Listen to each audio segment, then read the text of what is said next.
Welcome, students. Please take your seats. Class will begin immediately. Physical space is nothing more than a thought form or an idea construct. This raises the question, who is doing the thinking? Rest assured that vast entities are diligently thinking your three-dimensional space, maintaining it with a clarity and focus that is beyond description. For many of you, other levels of your own being are part of this. The space we conceive has a susceptibility or conduciveness to energy, much like a highway is more conducive to vehicles than the terrain on which it is built, or a wire is more conducive to electricity than the surrounding air. Space is therefore a field created to conduct energy. On the higher planes, we create our own space. On the physical plane, other levels of your own being create the physical space in which you live. It is both a unifying and separating field. Unifying in the sense that it allows what we radiate into it to interact, and separating in that it is organized so that the radiations don't overlap. Imagine putting two objects together like a pair of bookends. They don't merge into each other because the type of field we project keeps their fields separate. Time. From my perspective, and from that of other levels of your own being, time as you know it simply doesn't exist. I and other levels of your being fully participate in the present, past, and future of this planet simultaneously. I am aware of portions of my energy incarnating at many points in Earth's history with as much intimacy as you have for the incarnation you know as you. This is because I am not restricted by a linear brain, but use direct cognition. Therein lies a big difference. The physical brain operates sequentially with finite time needed to process any sensory input. Without denying its awesome structure, the brain and nervous system are slow. Your finger is burning, so you move it off the stove or drop the hot pan. It could take up to a second between initial contact and letting go.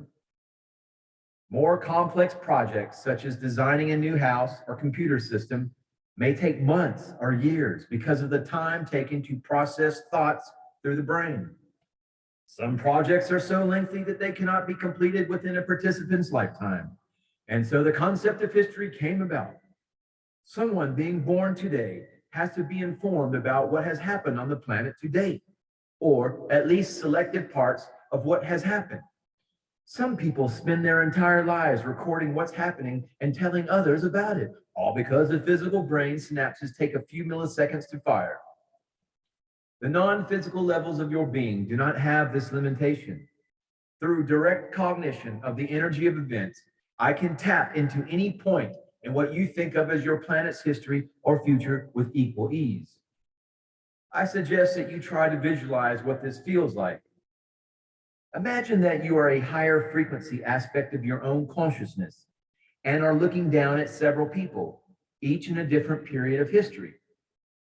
By simple intent, you can merge with any one of them or all of them at once, become them, and know every facet of what they're thinking and feeling because you are them.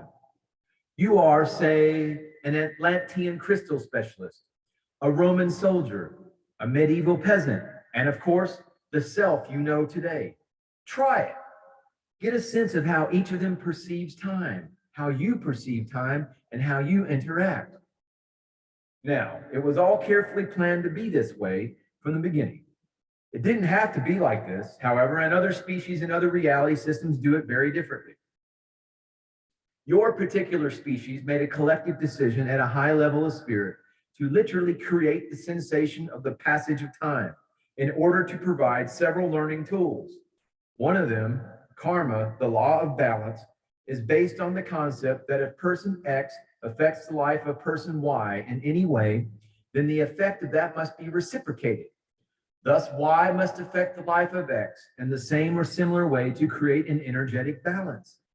Now, this is grossly simplified, and there are many waivers of this reciprocity, even. But from the perspective of X and Y on the physical plane, X has to act first, then Y. Some framework was needed to prevent everything happening at the same time. Otherwise, X and Y would be unable to sort out apparent cause from effect. The framework chosen was the perception of time. To adopt this linear perception of time, you didn't have to create anything new, but just drop the ability to experience simultaneous time. The construction of the brain that the species chose for the human body built this limitation in perfectly.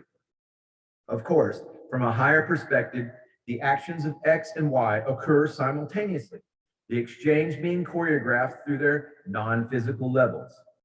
I have elaborated the point of simultaneous time because it explains why the energy available for creation is unlimited. The same energy unit can be in countless points on the physical timeline with great ease by simply declaring its intent. Energy units can form the Atlantean's crystal cutter, the Roman sword, and the peasant's hoe simultaneously, and in view of energy's playful nature, would delight in the irony. I am talking about your perception of time, not the arbitrary divisions into units of hours, minutes, and seconds. They are just the markings of your measuring stick and have little to do with your perception of time. Now, clock time seems very real to you, based as it appears to be on the motion of the planet around the sun. There is no real reason why you should organize your activities according to light and dark. It's just convenient. It's also convenient to have the planet rotate around the sun, balancing centripetal and centrifugal forces. By perception of time, I mean how you sense duration and how you perceive one event and then another and then another. If you could experience all events at once, time would present no sensory obstruction or limitation to you. Imagine a large tapestry made of vertical and horizontal threads. Each vertical thread is one perceived now point, and the horizontal threads represent space. The colored diagonal threads making up the tapestry pattern are the events of your life occurring in time and space. Now, imagine a tiny insect crawling about on the tapestry. If it went horizontally, it would experience each now point in succession, but would be stuck in one place. Occasionally, it would stumble over a colored thread and experience a tiny piece of your life. Now, if it went vertically up the tapestry, it would move through space, but be stuck in one now point, and so would experience everything that happens across space, but only in one moment. It would see snapshots of everything that happened on the planet at one instant, including an instant of your life. Obviously, if our insect gets smart, it follows one of the millions of colored threads and experiences the life of one person. From your vantage point outside, you could see the entire tapestry, time, space, and the webwork of people's lives, and could, if you wished, drop in at any point and experience their lives with them. But you'd be too busy because you'd notice that there are millions of tapestries alongside this one, stretching back to infinity, and the colored threads actually go from tapestry to tapestry, weaving in 3 dimensions, the parallel universes that we've heard about.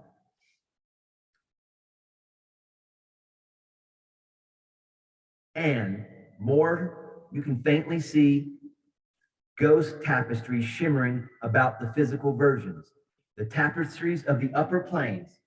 Is someone watching you, just like you were watching the insect as it moved about the tapestry with its head down, diligently following one little thread? Is someone watching you? I always feel like somebody's watching me. Namaste, namaskaram.